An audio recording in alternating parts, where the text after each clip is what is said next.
네, 안녕하세요. 서울대학교 의과대학 법의학교실 유성호입니다. 저는 법의학을 전공하는 의사입니다. 사실 법의학이란 말은 여러분도 아마 텔레비전 프로그램에서 많이 들어보셨겠지만 법의학의 많은 일들은 주로 부검이라는 죽은 이들을 만나는 그런 일을 하기 때문에 수많은 일을 겪으면서 여러분들에게 할 얘기가 있을 것 같은 그런 생각이 듭니다.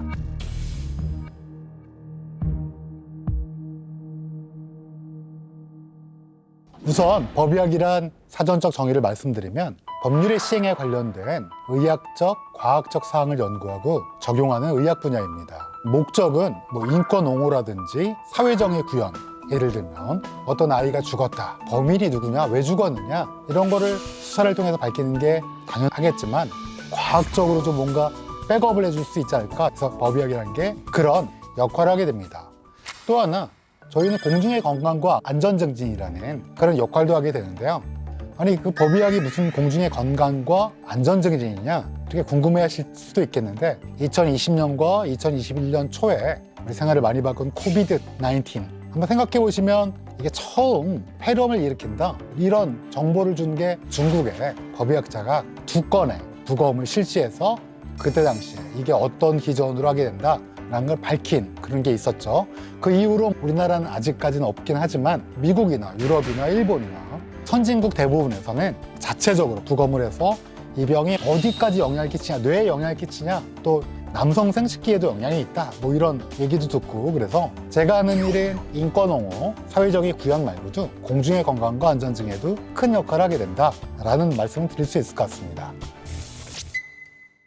제가 법의학자가 되기로 마음먹고 법의학을 하겠습니다 찾아갔더니 병리학이란 걸 전공하라고 말씀하셨어요. 배우긴 했지만 그게 적성에 맞을 것 같은 학문은 아니었어요. 왜냐하면 병리학은 하루 종일 조직을 보고 이 조직이 어떤 암인지 이런 거 판단하는 학문이에요. 근데 법의학을 하려면 이걸 꼭 공부를 하게 됩니다. 왜냐?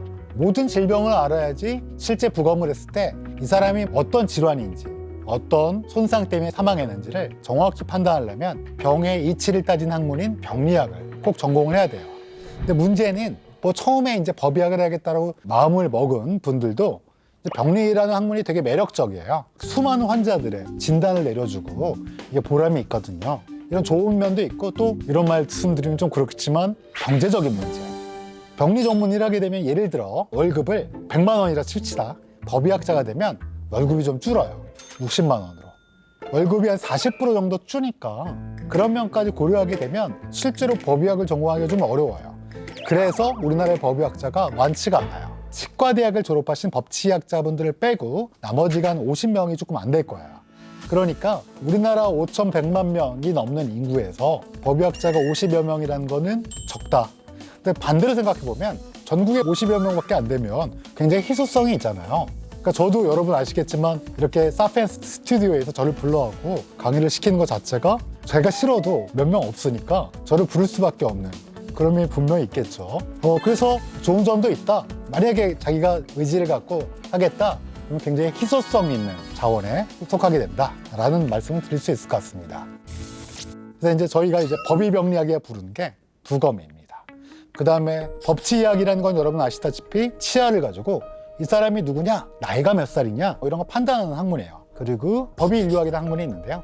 뼈를 보고 이게 남자인지 여자인지, 그리고 가능하면 얼마나 오래됐는지, 사인이 뭔지를 추정해보는. 그 다음에 법의곤충학, 곤충의 천이라고 부르는데요. 곤충이 계속 바뀌는 현상을 가지고 부패된 사람이 얼마나 오래전에 사망했는가 판단하는 학문이 되는 거죠. 그래서 법의학자들이 이런 학문을 전공하고 하게 되면 이제 실제로 하는 건 뭐냐? 검시라는 걸 하게 돼요. 검시에는 크게 두 가지가 있는데요. 검안이라는 것과 부검이라는 게 있습니다. 검안은 책상 한자를 써갖고요. 눈으로만 보고 시신을 이 시신은 그냥 병일 것 같다, 아니면 뭔가 독살 같다 판단하는 걸 검안이라고 하고요. 눈으로 보면 조금 부정확하니까 이걸 조금 더 해부를 통해서 해보는 걸 부검이라고 하고요. 검안과 부검을 합쳐서 우리가 검시라고 부릅니다. 근데 검시라는 건 결국 뭘 하려고 하는 거냐? 크게 세 가지예요. 첫 번째, 돌아가신 분이 누구냐? 두 번째는 왜 죽었는가? 왜 죽었는가는 여러분 아시다시피 cause of death라고 해서 그냥 의학적인 거예요. 예를 들면 사망 원인에는 당뇨병도 있을 수 있겠죠? 위암도 있을 수 있고 폐암도 있을 수 있죠. 그런데 법의학자들이 관심을 갖는 건 머리가 외상이 있어서 사망한다든지 동물에 의한 손상 이런 것들을 이제 관심 있게 되는 거죠. 근데 그런 죽음의 원인이 나오면 또 하나 밝혀야 되는 게 어떻게 죽었냐. 무슨 말씀이냐면 높은 곳에서 추락해서 돌아가시면 사망 원인은 추락사죠. 이건 뭐 중학생들도 알 수 있을 거예요. 그런데 이게 스스로 뛰어내렸는지 누가 밀었는지 아니면 사고로 실수로 넘어졌는데 마침 떨어졌는지 이런 것들을 신체에 남겨진 단서를 가지고 찾는 거를 목적으로 합니다. 그래서 검시는 결국은 이 세 가지를 찾는 거다 라고 말씀드릴 수 있고 우리나라 1년에 30만 명이 조금 안 되게 사망을 해요. 근데 병원 내에서 사망하시든 병원 밖에서 사망하시든 뭔가 이건 이상하다, 이 병이 아니다, 잘 모르겠다, 의료사고 같다 뭐 이런 것들을 저희 법의학자들이 모두 죽음을 검시의 절차를 밟아서 판단하게 되는 거죠.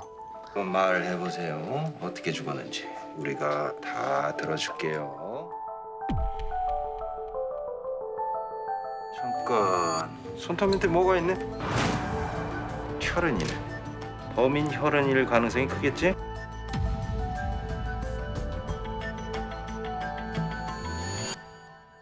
근데 제가 이 생활을 한 지 20년이 넘었는데 정말 많은 것들을 보지 않았겠습니까? 좀 많이 가슴이 아팠던 두 종류의 사건을 좀 얘기해 드리려고 해요. 첫 번째는 이 아마 그림 보신 적이 있는지 모르겠지만 들라크루아라는 화가의 메데이아라는 그림입니다. 옛날에 그리스 로마 신화 보신 적 있으신가요? 메데이아는 이아손의 아내였는데요. 근데 문제는 이 이아손이 뭔가 자기가 이득을 얻기 위해서 살살 꼬신 거죠. 이 메데이아를.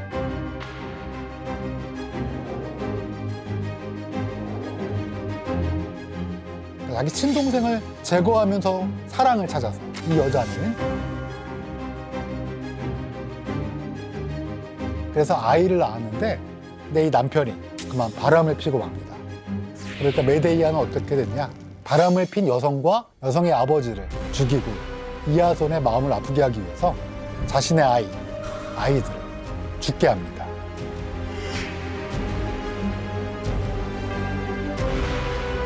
그래서 이제 정신분석가들은 메데이아 컴플렉스라고 부르는 이야기들이 있었습니다. 그런데 제가 부검을 하다 보니까 이런 케이스가 많았어요. 부부 사이에, 꼭 부부가 아니라도 요즘에는 서로 같이 살기로 한 친밀한 파트너 간의 사랑의 결과물이 우리가 보통 아이라고 생각하는 게 일반적인데요. 이런 사랑이 깨졌을 때 아이에게 가해진 폭력이 생각보다는 많이 관찰하게 됐습니다.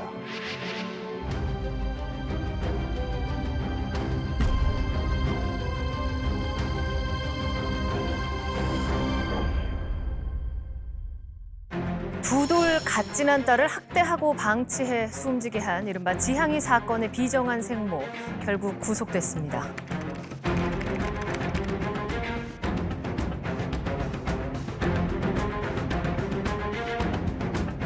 진작에 폭행 때문이라는 주장이 제기됐지만 생모의 의사에 따라 시신은 급히 화상됐습니다.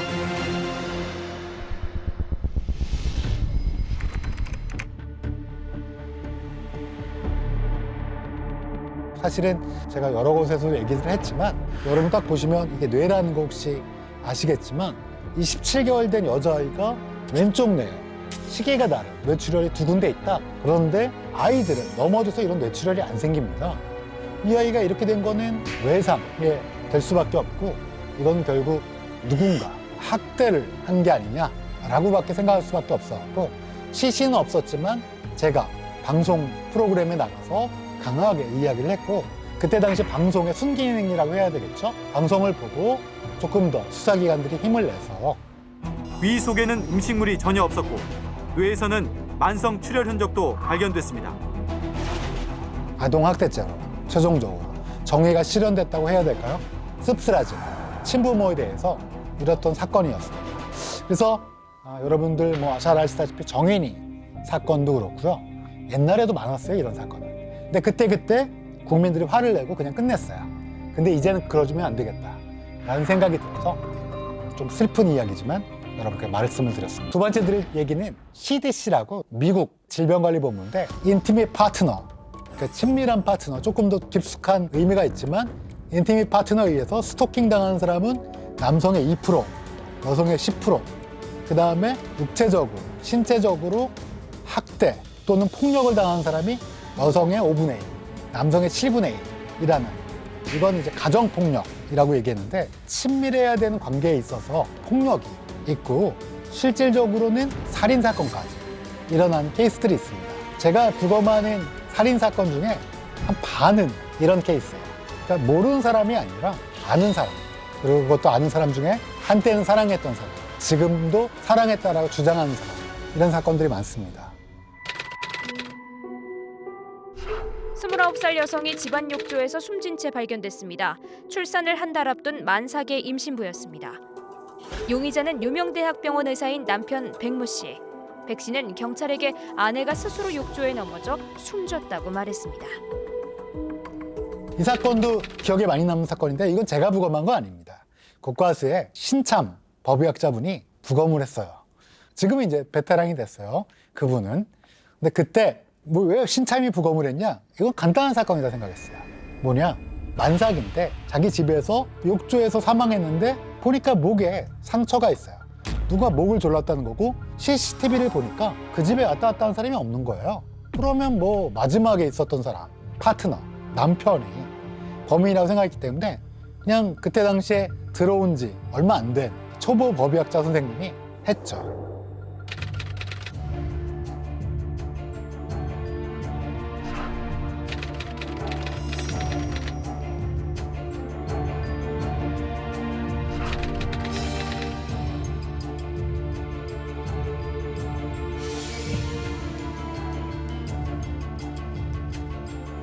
근데 문제는 남편분이 의사인데 외국 법의학자를 모셔온 거예요.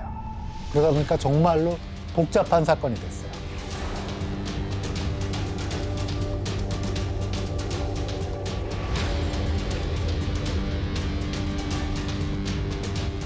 근데 어떻게 해결이 됐냐? 정말 많은 사람들이 노력을 했어요. 저도 제 스승님을 도와서 장시간 재판에 참여하고 굉장히 노력을 했는데, 가장 결정적인 건 뭐였냐? 그때 구검이가 신참이었잖아요. FM대로 했어요. 목 졸린 부분에 근육에 조직을 병리 슬라이드라는 걸 만들어놨어요. 아마 베테랑이었으면 안 했을 거예요. 근데 척 보면 알지 뭐. 한두 번 해봐? 이렇게 넘겼을 걸 그냥 고지고대로 증거물을 그대로 현미경으로 보면 누가 반박할 수도 없는.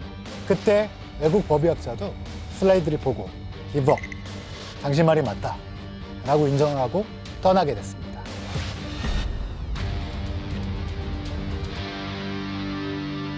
굉장히 복잡한 사건이고 여러 가지 에피소드는 많았지만, 제가 생각하기에 결론적으로는 이거는 소심자가 열심히 해서 해결한 사건이라는 겁니다. 다만 이 사건에서는 사이가 좋았던 부부가 어쩌다가 이런 끔찍한 살인이라는 것까지 되게 됐을까, 좀 안타까운 마음이 좀 드는 것은 분명합니다.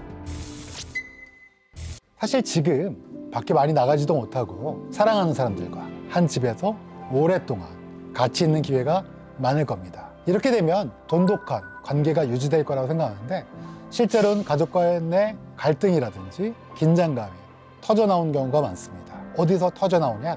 연결고리 중에 가장 약한 부분, 아이들이나 노인 또는 상대방, 파트너에 대해서 터져나온 경우가 많습니다. 사실 제가 요즘에 부검을 일주일에 2번 하는데요. 이런 안타까운 사연들이 더 많이 늘어나고 있는 것을 제가 목표하고 있기 때문에 굉장히 걱정드리는 말씀으로 여러분께 이 사연을 전해드리면서 사회적으로 환기를 시켜드리고 싶었습니다. 그래서 연결고리가 약할수록 어떻게 해야 되느냐? 조금 더 그 연결고리를 오히려 튼튼하게 만들어주는 그런 사랑을 발휘하는 거야말로 훨씬 중요한 일이 아닐까 생각이 듭니다.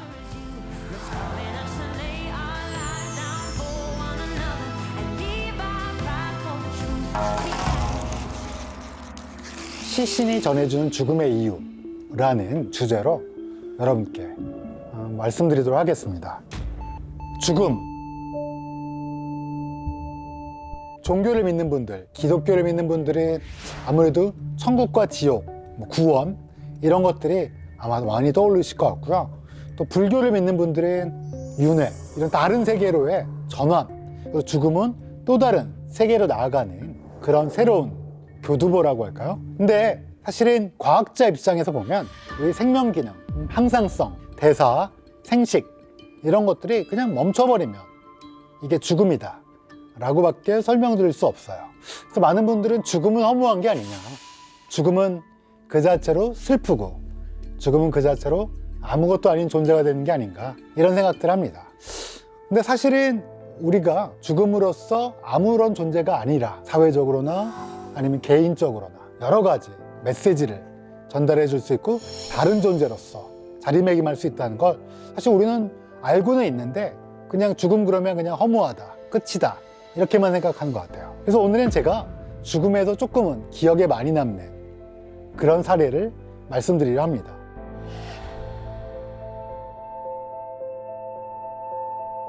첫 번째 사례는 박종철이라는 분입니다. 평범한 학생이었어요. 그 당시에 울분을 느끼는. 근데 이분은 결국 경찰에게 연행된 다음에 탁 치니까 억하고 죽었다라는, 그 학생이 겁이 잔뜩 질려가지고 조사관이 책상을 탁 치니 억하고, 응? 말도 안 되는 이유를 들으면서 돌아가신 분들을 경찰이 제시를 했습니다.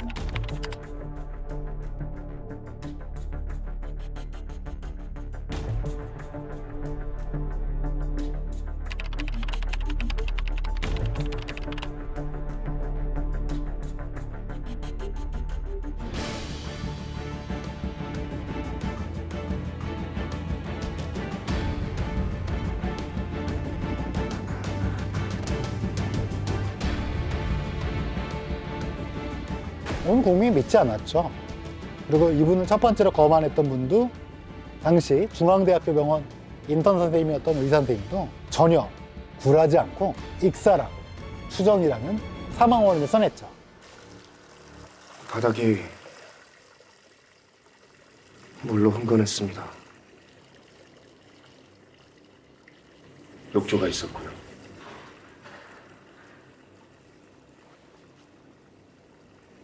폐에선 수포음도 들렸습니다. 무서웠겠죠. 경찰이, 정권이 무서웠겠죠. 그러면 탁 치니까 억하고 죽었다는 거에 동조했을 수도 있는데 용감했던 의사는 정식대로 그 사람의 죽음에 대해 썼고,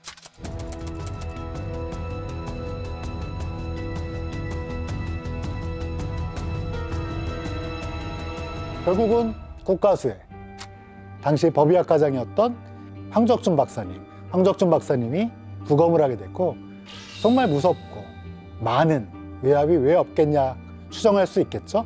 그럼에도 불구하고 정부 압박 질식사라는 본인의 관찰한 그대로의 진단명을 내게 되고,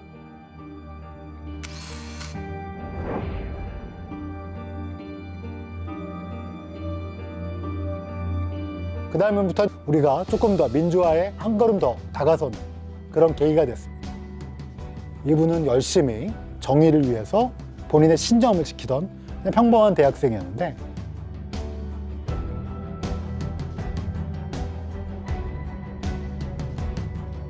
이 자체의 죽음으로써 우리나라의 또 하나의 역사의 상징이 되었고,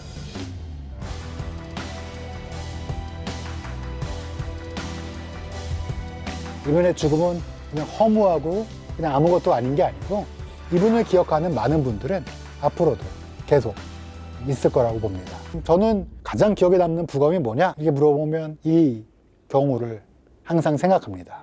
20대인데 어쩔 수 없이 결혼을 하지 않았던 그런 분이 아이를 끌어안고 화마를 견디다가 이 어머니는 전신에 화상을 입고 병원에 이송이 됐습니다. 근데 사실 아이는 거의 다치지 않았어요. 어머니는 전신에 60%가 넘는 2도 이상의 화상을 입게 됐습니다. 보통 한 30, 40%만 넘어도 사망할 수 있는 화상에서 이분은 견뎠어요. 그러다가 그만 돌아가시게 됐죠.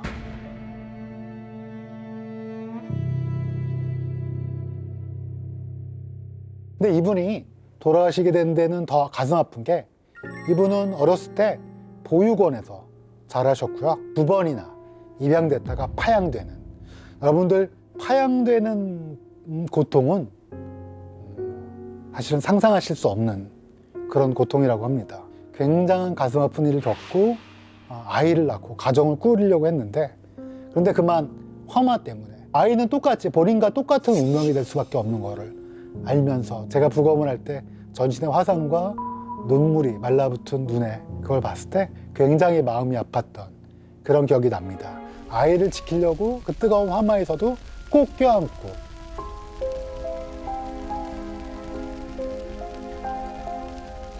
어머니의 사랑이라는 걸 알 수 있는 그런 사건이었어요. 여러분, 우리나라 1년에 30만 명이 조금 안 되게 29만 5천 명이 사망하게 됐죠.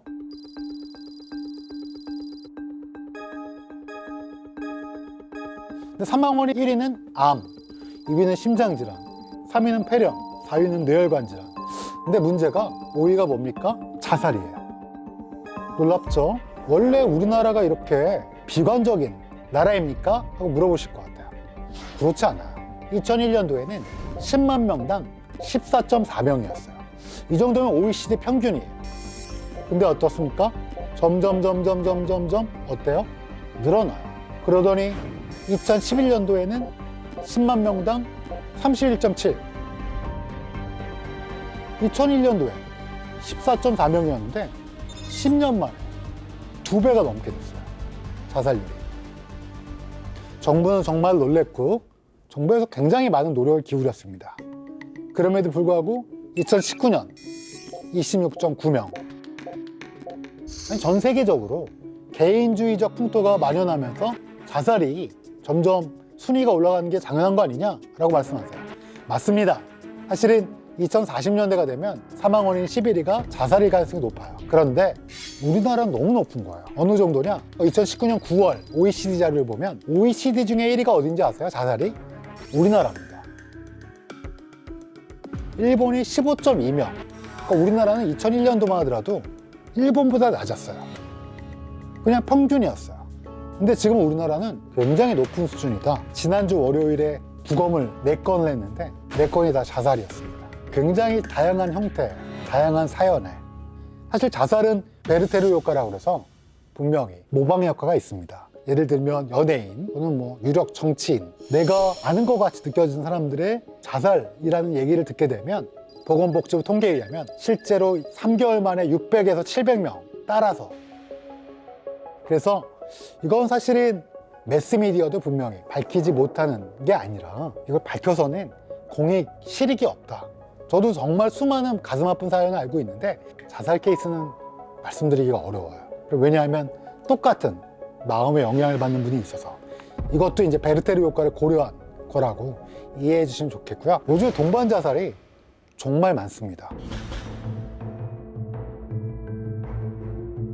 이거는 유교주의적 가족관념을 우리가 더 이상 피해야 되지 않을까. 무슨 말이냐? 내가 없으면 나의 자식이라든지 아이들이 살아남지 못한다. 이심동체는 없습니다.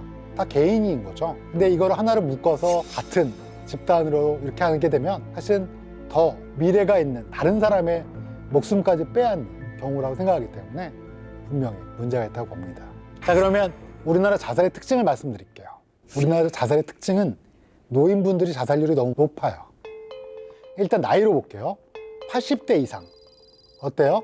인구 10만 명당 133명이에요. 너무 높죠.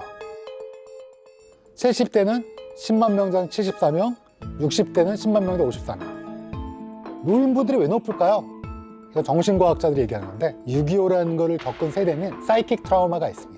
왜냐하면 전쟁의 트라우마도 있고요. 굉장히 어려웠던 시절, 어렸을 때 트라우마는 굉장히 오랫동안 간다라는 게 잘 알려져 있는 사실이고, 두 번째는 너무 어려운 환경에서 자식들에게 올인하느라 경제적으로 희생을 하셨어요. 경제적 어려움. 세 번째는 더 이상 옛날 대개 본인들이 자랐던 시대에 노인의 현명함을 기대할 수 없는 그런 세대에 봉착하게 된 여러 가지 이유로 노인의 굉장히 어려움이 있다. 또 하나 두 번째 문제는 20대, 30대를 보면 남녀의 차이가 상대적으로 너무 좁아져 있어요. 굉장히 안 좋은 겁니다. 왜냐하면 남자랑 여자랑 전 세계적으로 3배에서 4배가 남자가 높아요. 이건 원래 디폴트 값이 그래요. 남자 자살률이 높은 이유는 첫 번째는 호르몬에 의해서 충동적 행동이 있다라고 주장하는 것도 있고요. 두 번째는 외부 자원, 뭐 심리 상담이라든지 정신과 치료를 쉽게 이용하는 그런 성향이 남자에서 굉장히 떨어져요. 여성분들은 그래도 상대적으로 심리상담이라든지 정신건강의학과를 이용하는 외부 자원을 이용하는 비율이 높아요. 세 번째는 술이라든지 충동성을 유발할 수 있는 약물이라든지 이용 빈도가 남성이 높아요. 네 번째는 실직을 했을 때 사회적으로 조금 더 힘든 성별, 남성이에요. 그러니까 실직률이 올라가면 독주 판매량이 늘어나고 남자의 자살률은 함께 따라 올라갑니다. 그래서 원래 남자가 3배에서 4배가 높아요. 근데 문제는 40대부터는 어때요? 2배 넘죠? 근데 20대, 30대는 여자가 너무 높은 거예요. 이건 분명히 문제가 있다. 뭔가 잘못되고 있다는 걸 방증하고 있습니다. 여성의 높은 자살률, 이건 어떻게 봐야 되나? 우리가 이제 남녀 차별이 없는 시대를 향해서 가고는 있죠. 가는 게 맞습니다. 근데 그럼에도 불구하고 사회적으로 좀 어려운 시스템이 여전히 남아있다. 교육받은 것과 실제 사회는 디스크레판시라고 부르는 아직도 뭔가 차이가 있다. 이렇게 말씀드리면 또 보시는 분들이 싸울까봐 싸우지 마시고, 남자도 높다니까요. 누구 한쪽 성을 한 게 아니고요. 싸우지 마시고요. 좀 더 좋은 사회로 나가야 될 이유가 있다. 주변에 많이 힘들다라고 얘기하신 분들이 계실 거예요. 힘들다 그러면 처음에는 어떡하지? 안 됐다. 좀 뭐 도와줄 게 없다 그러는데 힘들다 얘기를 듣다 보면 본인도 지쳐요. 그러니까 뭐 힘든 사람에게 모진 말을 할 수도 있고 뭐 그럴 수도 있어요. 근데 제가 꼭 드리고 싶은 말은, 우리 감기 걸리면 어디 가죠? 가까운 병원에 가서 약 지어 먹잖아요. 그렇죠? 마음에 감기가 들면 당연히 약을 먹어야 돼요. 가까운 데 가서 상담도 받고, 정신과 약에 대해서 굉장히 나쁜 감정을 가지고 계신 분이 있는데 오랫동안 안 먹습니다. 그러니까 약도 드셔도 된다는 거. 그래서 주변 자원을 꼭 이용해라. 그리고 꼭 이용하기를 권유해줘라. 마지막으로 꼭 드리고 싶었던 말씀은 이겁니다. 우리가 삶의 의미나 사유의 부재가 결국은 이런 거를 불러일으킨 게 아닌가 라는 생각이 들고요. 말은 무슨 말씀이냐면, 우리 너무 빨리 달려왔어. 대한민국이라는 나라는 정말 위대한 나라로 생각해요. 오랫동안 역사가 있었지만 어려운 상황이 있지 않았습니까? 일본에게 강점을 당하고 민족 간에 전쟁이 있었고, 그럼에도 불구하고 전쟁이 끝나고 숨가쁘게 우리 모두 국민들이 달려오면서 이만큼 우리가 좋은 나라가 되기 위해서 노력해왔는데, 문제는 너무 빨리 달리다 보니까 우리가 왜 살고 왜 어떤 삶에 어떤 의미가 있는지를 찬찬히 돌아보지 못한, 너무 쉽게 죽음이란 거를 생각해 오지 않았나, 그런 마음이 들고요. 더 좋은 사회를 위해서 노력할 일이 분명히 있습니다. 주변 사람들이 아무리 힘들고 아무리 여러 번 그러더라도 인내심을 갖고 주변 사람들을 찬찬히 살피는 그런 마음을 꼭 갖도록 합시다.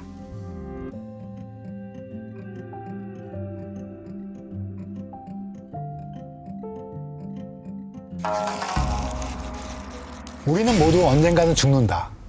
약간 도발적인 주제인데요. 오늘은 이런 주제를 갖고 말씀드리도록 하겠습니다. 제가 지난 시간에 죽음이란 과학자에게 물어보면 영원한 멈춤, 생활 기능, 생식, 대사, 뭐 이런 생물 교과서에 나올 만한 딱딱한 것들이 영원히 멈춘다 라는 말씀을 드렸어요. 우리가 삶의 시작과 죽음을 오랫동안 고민해 왔죠. 삶의 시작은 사실은 간단했어요. 아기를 뱃속에서 완전히 나오면 이게 이제 생명의 시작이다 이렇게 생각했는데, 요즘은 엄마의 자궁에 찰싹 달라붙은 다음부터 8주가 지나면 애가 팔다리가 조금씩 나오기 시작해요. 버드라고 그래서 발아 싹이 나오는 것처럼 팔다리가 나오기 시작하는데, 팔다리가 나오기 시작하면 태아라고 부릅니다. 근데 아마 진 에디팅 들어보셨죠? 진, 유전자, 에딧, 편집, 유전자 편집이라는 그런 말이 나오고 있죠. 지금은 윤리적으로 법적으로 금지인데요. 인간의 욕망을 언제까지 누릴 수 있을까? 만약에 우리 아이를 조인성처럼 키우고 싶다, 그런 유전자를 에디팅해 주세요 라는 욕망을 가진다면 미래가 어떻게 될까 걱정은 됩니다. 죽음에 대해서는 공평한 거라고 생각하고 있어요.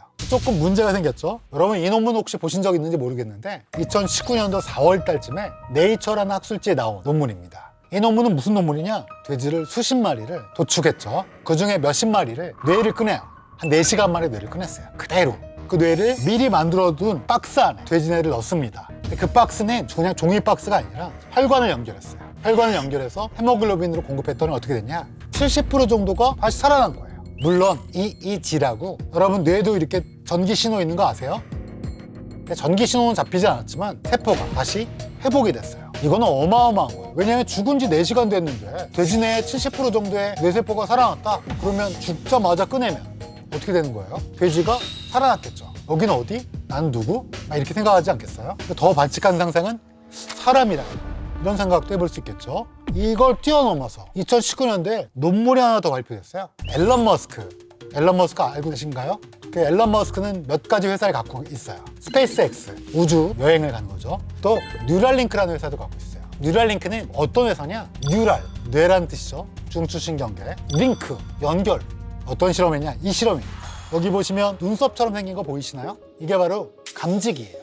3,000개가 넘는 감지기를 생쥐뇌에 심은 거예요. 그래서 무선으로 블루투스나 무선 전파기처럼 멀리 떨어져 있는 컴퓨터에 쥐의 뇌 활동을 보낸 겁니다. 그럼 빅데이터로 막 분석하는 거예요. 쥐가 물 먹을 때, 쥐가 밥 먹을 때. 근데 어떻습니까? 작년에 앨런 머스크가 뭘 발표했어요?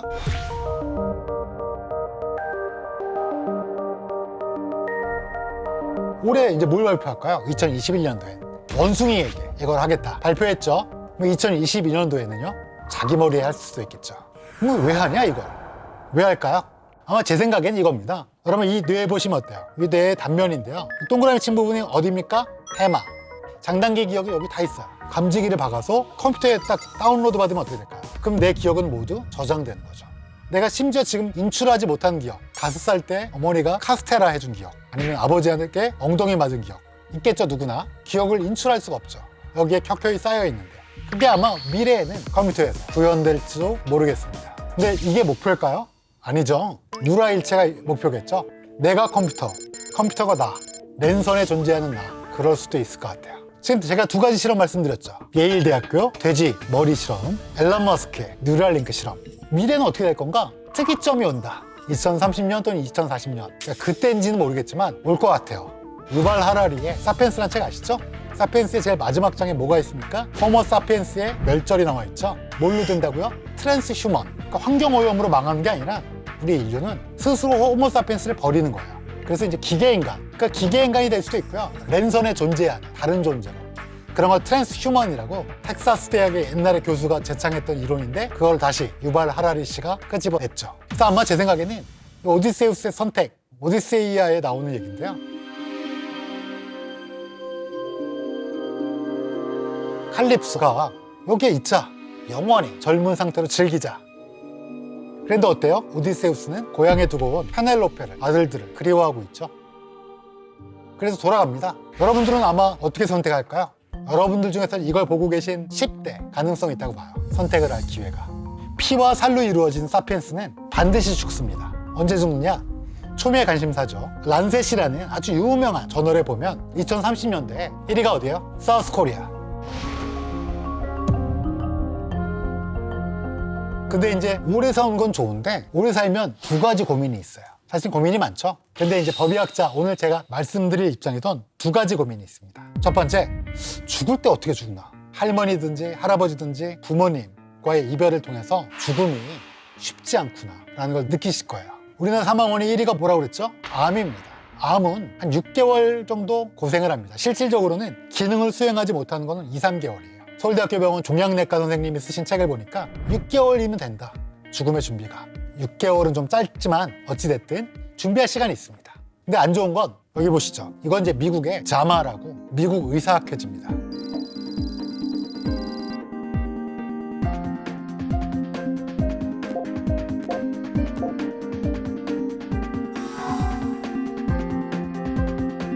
그래서 마지막이 어떻게 될지 한 번도 생각 안 해보셨죠? 생각해 보셔야 돼요. 지금 생각해 봐야지 내 삶에 영향을 줄 수 있습니다.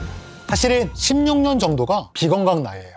여자분들은 95세, 남자는 90세 살면 많이 사는 거예요. 근데 비건강 나이가 16년이다. 내가 여자고 95세 사는데 80세부터 아프냐? 그러면 문제가 있잖아요.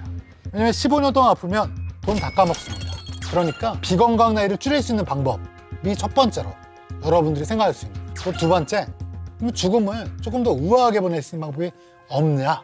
이 2가지가 큰 고민이 됩니다. 이 비건강 나이를 줄일 수 있는 방법은 첫 번째, 담배 끊으세요. 저 30년 피웠는데요. 괜찮습니다. 끊으시면 비건강 나이가 6년에서 7년이 줄어요. 저 안 피는데요. 계속 피지 마세요. 확 줍니다. 2번째, 운동. 얼마나 해야 돼요? 하루에 1시간 이상. 근데 하루에 4시간 이상 TV 보면 다 소용이 없어요. 하루에 1시간 이상 운동, TV는 몇 시간 이하? 한 2-3시간만 보세요. TV만 따로 뭐 넷플릭스, 유튜브 따로가 아니라 다 합친 겁니다.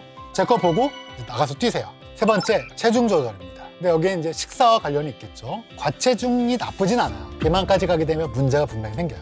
네 번째, 이게 중요한 건데요. 올바른 의학 지식을 얻자. 지식인한테 물어보지 마시고요. 올바른 지식을 가르쳐 줄 수 있는 주치의. 저 구자 아닌데 주치의라뇨? 그냥 동네에 나가면 많잖아요. 전문이 있다는 사람들. 가까이 가서 찝어서 그냥 물어보세요. 친절하게 대답해 줄 겁니다. 뭐 이런 게 좋습니다. 검증되지 않는 거 하지 마시고요. 올바른 지식을 통해서 지금 제가 위에 말씀드린 세 가지를 하시면 저를 안 만날 거예요. 저 만나게 되면 큰일 나요. 저는 자기의 기대 영역보다 빨리 죽었을 때 저를 만나게 돼요. 그렇게 안 되시려면 지금 방금 말씀드린 거 꼭 지키세요. 자, 한 가지 고민 해결됐죠. 두 번째, 아니 좀 우아하게 보낼 수 없나? 여러분 CSI의 라스베가스의 그 길그리썸 반장 아세요? 어떻게 죽고 싶냐고 그 드라마에서 누가 물어봅니다. 반장님은 어떻게 죽고 싶습니까? 암 걸려서 죽고 싶다고 그래요. 근데 그게 정답일 수도 있어요.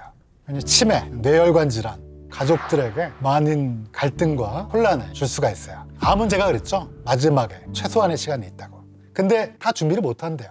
왜냐면 암에 딱 걸리게 된 순간 여러 가지 반응이 있습니다. 처음엔 부정해요. 야, 이거 나 아니다. 그 다음에 막 이렇게 분노하게 되고 왜 내가, 그 다음에 거래를 하게 되고 막 디프레션에 빠지게 되고 막 이런 것들을 겪다 보면 제대로 된 마지막을 준비하지 못하고 사실 제일 중요한 게 제일 마지막인데 우리 인생 멋지게 살아왔는데 마지막이 흐지부지하면 많이 안타깝잖아요. 그러니까 지금 마지막을 준비하기 위해서 지금 생각해 보자는 거죠. 지금 우리나라는 연명으로 중지라고 그래서 2018년 2월부터 내가 이제 진짜 죽을 것 같다. 그런 순간에 심폐소생술, 인공호흡기, 그 다음에 수혈, 뭐 에크모 이런 거 하지 마라. 의사 선생님한테 쓸 수 있어요. 근데 그걸 체크해도 현장에서 문제가 생겨요. 왜 문제가 생기냐? 내 가족들이 막 싸워요. 제가 그랬다고 해봐요. 제가 막 다 체크했어요. 하지마, 다 하지마. 아빠는 그냥 가고 싶어. 아프기 싫어. 체크했어. 근데 내 딸이 있고 내 아들이 있다고 그래봐요. 우리 아빠가 이거 체크했으니까 보내줘. 네가 인간이야? 하면서 우리 아빠가 너를 어떻게 키웠는데 네가 아빠를 죽이려고 그래? 실제로 이렇습니다. 가족 간에 합의를 못 이루는 경우가 많은데 명확하게 얘기를 하고 얘기를 들어야 돼요. 그리고 10년 내에 뭐가 생길 거냐? 마지막에 내 기능을 못하는 때. 아니 내가 이게 너무 길어지고 오랫동안 이럴 것 같다. 그러면 스위스, 벨기에, 네덜란드처럼 이걸 좀 허락해달라. 죽는 거를. 내가 버튼 내가 누를 테니까. 아마 10년 내에 얘기가 나올 겁니다. 그때 우리가 당황하지 말고 우리도 알고 있어야 돼요. 마지막으로 품에 있는 삶과 죽음에 대해서 조금 말씀드릴게요. 제가 누누이 우리가 마지막을 생각하지 않으면 그냥 막 산다라고 그랬죠. 왜 그 얘기를 드리느냐? 우리가 지금 뭔가를 바뀌지 않으면 우리의 마지막이 상당히 달라집니다. 죽음도 달라져요. 아까 보여드렸죠. 미국 의사학회지에 나온 급작스럽게 돌아가시는 분. 암. 두 번째, 뇌혈관 질환. 세 번째, 치매. 뭘로 될지는 모르겠지만 우리가 준비된 노화가 있으면 사실은 마지막은 후회하지 않게 마무리할 수 있어요. 그러면 준비된 노화를 위해선 지금 당장 뭘 해야 되냐?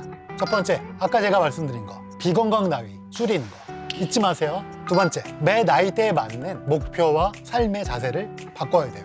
아직도 본인이 20대라 착각하고 밤새 친구랑 술 먹는다. 바보 같은 짓이에요. 20대면 20대, 30대면 30대, 40대면 40대. 매해, 매 세대마다 본인의 계획을 세우십시오. 본인이 무슨 일을 하고 어떤 일을 할지 후회하지 않게 돼요. 세 번째, 내 인생에서 후회하지 않는 삶을 위해서 저장소를 만들어 놓는 거예요. 사랑이죠, 뭐. 어떤 사랑이냐? 친구들과의 사랑일 수도 있고요. 아내와의 사랑일 수도 있고, 자식한테 사랑, 동물한테 사랑일 수도 있겠죠. 충실한 삶을 위한 저장소를 크게 만들어 놓으시는 게 중요할 것 같습니다.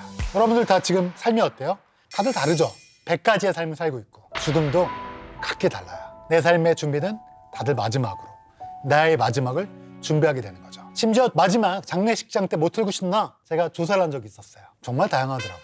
저는 화더 원더풀 월드라고 닐 암스트롱 말고 루이 암스트롱, 루이 암스트롱의 화더 원더풀 월드를 이렇게 듣고 싶다라는 얘기를 했었는데 다른 분들은 굉장히 다양하더라고요. 그리고 저는 육개장 좋아하긴 하는데 굳이 내 친구들한테, 내 가족한테 육개장 말고 스페인 음식 좀 이렇게 국물 있는 거 있죠? 그런 것 좀 먹여주고 백포도주 이런 거 이제 장례식장에서 좀 주고 싶다. 근데 또 다른 사람한테랑 얘기해보면 다들 각자 생각이 다르더라고요. 그래서 100가지의 삶이 있으면 100가지의 죽음이 있다. 이걸 위해서 그래서 지금 죽음을 한 번쯤 생각해보고 죽음을 위해서 어떤 준비를 할 건가.